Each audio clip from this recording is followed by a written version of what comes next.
Not happening. To the left. Good to go. My name is Nicholas Irving. I'm a former 3rd Ranger Battalion Special Operations Sniper and currently a New York Times bestselling author. I spent 6 years in Special Operations, and I'm known as the Reaper for 33 kills and about a 3-month time span in Helmand Province, Afghanistan. Today we're going to be looking at a few sniper scenes in movies.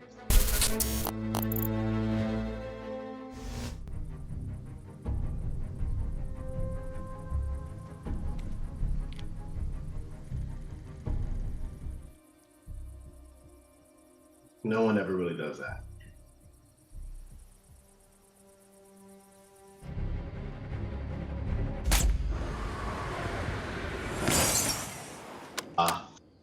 No. His use of the equipment was really, really good. He has his pad to lay on. He has his rangefinder. He can measure the wind, barometric pressure, the altitude, density altitude.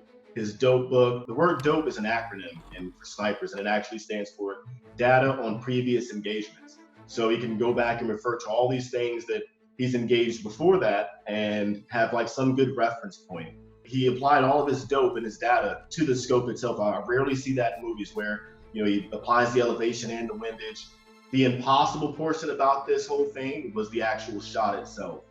The train is moving way too fast. You have to defeat gravity in some ways. So you're aiming up and the bullet's dropping almost down at that distance and shooting through glass, panes of glass, angled glass, and different types of glass may deflect and alter the bullet's flight. You'd have to be one really, really, really, really lucky guy, or after that, get up and go walk on water.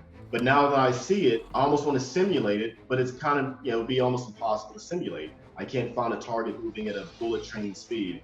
So this is a very basic bolt action rifle. Remington, it shoots a 6.5 Creedmoor round, very, very fast round, small caliber, but I use it essentially because of the speed of it. I use it to defeat the wind. If there's a lot of wind or shifty winds or anything like that, it's a good bullet because of the velocity of it, how fast it's moving. He had a suppressor on his. I don't have one, but for overseas work and stuff like that, if I had to make a one shot, one kill, I would probably take something along the lines of a bolt action rifle. Then you have your bipod legs, and that's just for stabilization. Have a scope, and of course you have your trigger and buttstock. There's not much to a sniper rifle. His eye position is cheek weld, where you put your cheek on the rifle itself for it rest. His was pretty much perfect on his. You'll see in movies sometimes the guy will have his eye pressed all the way up on the scope, and unless you want a huge black eye and a nice bloody eyebrow, wouldn't do that. I keep both eyes open. That way I can use my peripheral vision to keep my situational awareness. Good body position behind the gun. You want your body to be almost perfectly in line with the gun. That way when the recoil comes back, you're not bouncing off target. You can get a good follow-up shot. Your skeletal structure is going to support all that recoil. If you're canted off to the side, that gun is going to hop. So being perfectly behind the gun as much as you possibly can be, that was a solid 8. The still book, maybe even a 9. It was the shot itself that was a 1. I would never.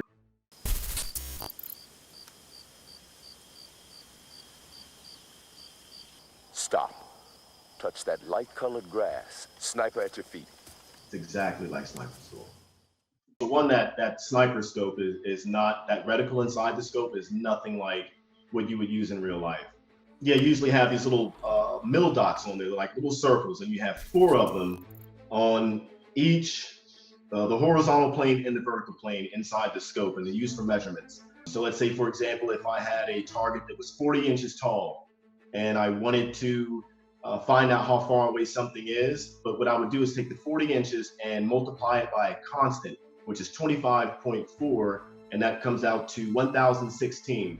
And I would take the mil dots, and let's say if the target measures 2 mils high, I would divide 1016 by 2, and that comes out to 508. So I had 508 yards on the target, or on my distance, and I would apply that to the scope of my gun. Damn! Going to that trigger squeeze, that was not really good. You want to use the pad of your finger. He kind of curled the entire trigger finger.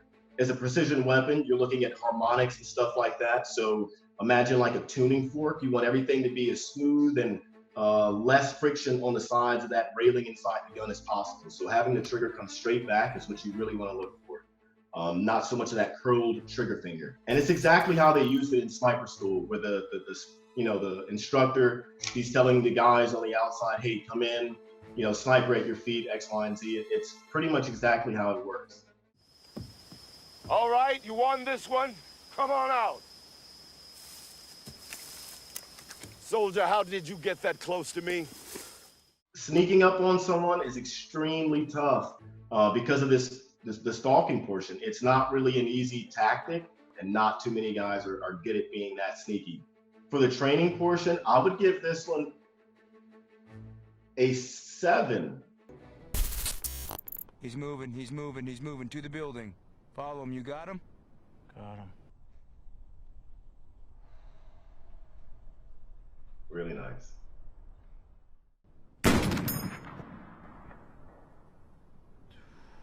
He's down. That was really good. I think, there's a few things that I saw wrong with it. The sniper dialogue was okay. It wasn't the best sniper dialogue that I've ever heard.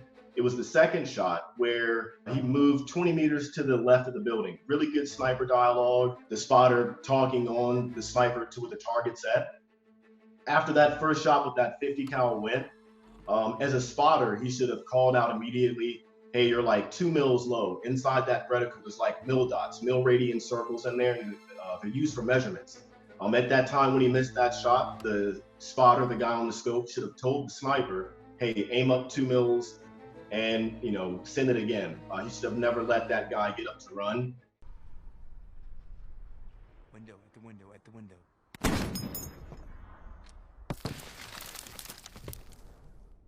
This shot where he's engaging the targets in the building, the two guys in the building, little fly on the eye.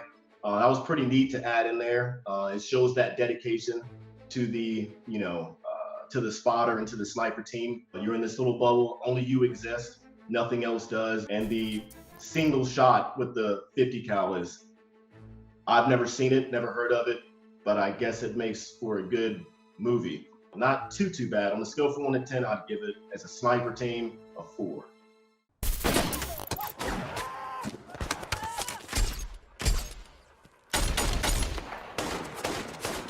That was really, really good.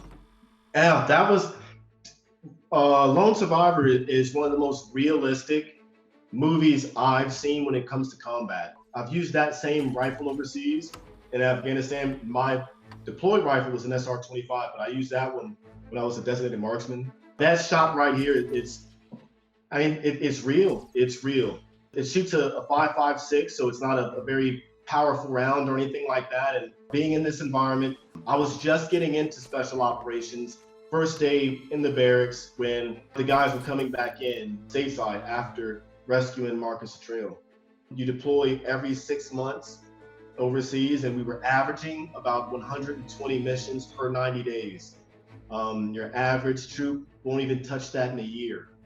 The unit I was with holds the record for killing and capturing the most high-value enemy targets in the global war on terrorism in Iraq or Afghanistan. Whether you're a Navy SEAL, which is special operations, you're a Green Beret, special forces, Marine Force reconnaissance, Delta Force, whatever you want to, all special operations, and very small group of guys. They go through a very, very grueling experience, and they get the best of the best training. They could be sleeping in your attic and you wouldn't even know it. That's what special operations is like. That's what I can think about, being a ninja. It's like being a ninja. This should be like the modern day standard for wartime movies. This is a 10, in my opinion.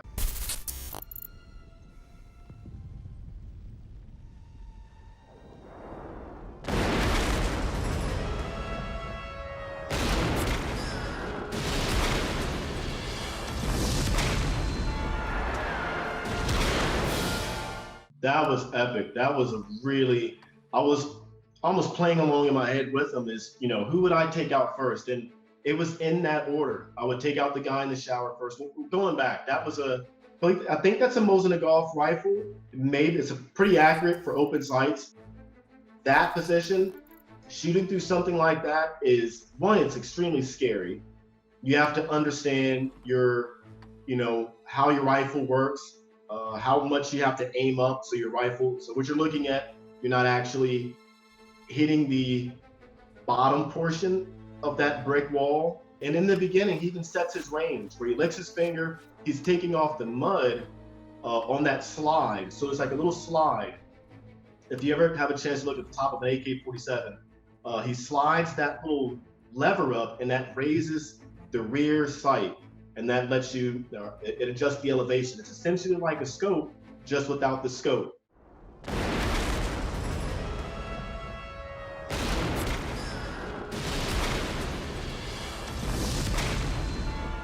The most I've taken out in a row is 5. A good sniper, not even a great one, a good sniper could pull that off. How he wraps his hand around the sling to make it nice and tight, that is perfect. You never really see that in movies. They teach you that in sniper school. That was really fast and really good. Look at that. Wrap over the top, nice and tight. Boom, that's perfect. Let's say 70% of my shots overseas were from the knee. And at that distance with that rifle, that's not a hard shot. That's definitely not a hard shot. He's got to be less than 100 yards away. That's a 10. That's a 10. I cannot argue with this whatsoever.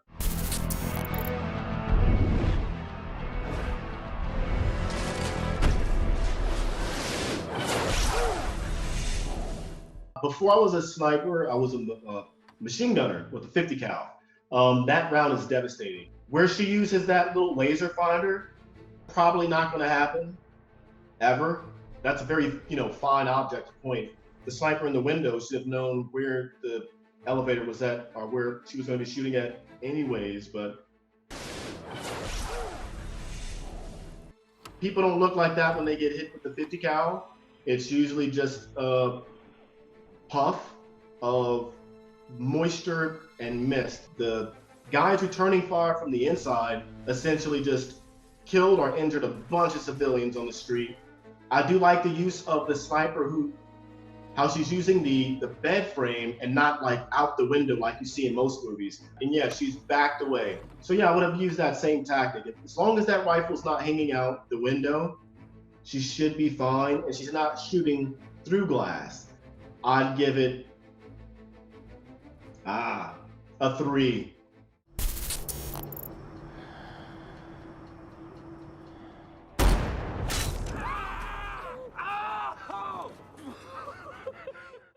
Not happening. There was a shot like that back in the 90s. It was a police SWAT sniper, it was 98 yards away, where he shot the pistol out of the guy's hand. But at this distance, that wind, you gotta think you're on top of mountains, and a true sniper would never take that, no matter how good you are. If you look at her hair's not blowing that much. So there's obviously not a lot of wind on target. I give that a good 3, 4, 5 mile an hour wind. You wouldn't dare take that shot. I would debate even taking a headshot at that distance. At that distance, through a real scope, you wouldn't be able to see, you'd be able to see maybe a black toothpick. By the time you put your crosshairs on whatever you think was the shotgun, the crosshair itself would probably cover up the shotgun. If you go back and you can see where the scope is, not covered in the front portion, you see that black hole there. Any good counter sniper would have picked out all this white terrain, and then boom, there's this black circle there. Mark would have been hit a long time ago if I were on that other end. Prior to this going off, him shooting the gun out the guy's hand, I'd give it a 5.5. With that, I give it a 2.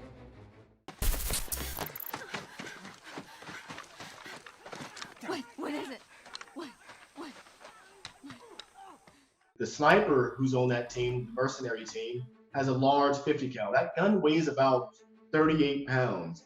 And the guy soaking wet was maybe 150 pounds. And he's moving miles and miles and miles at a high rate of speed with this rifle. I wouldn't do it. What they would do is separate it into 2 pieces. So one guy would have the upper portion, The other guy would have the lower portion of the rifle, kind of distributes the weight. It's about as tall as I am. You know, I've had to jump out of a plane with it one time, portion of it, and it's a extremely uncomfortable gun to carry. I would give that a 2. I'd give that a 2. They could be sleeping in your attic and you wouldn't even know it.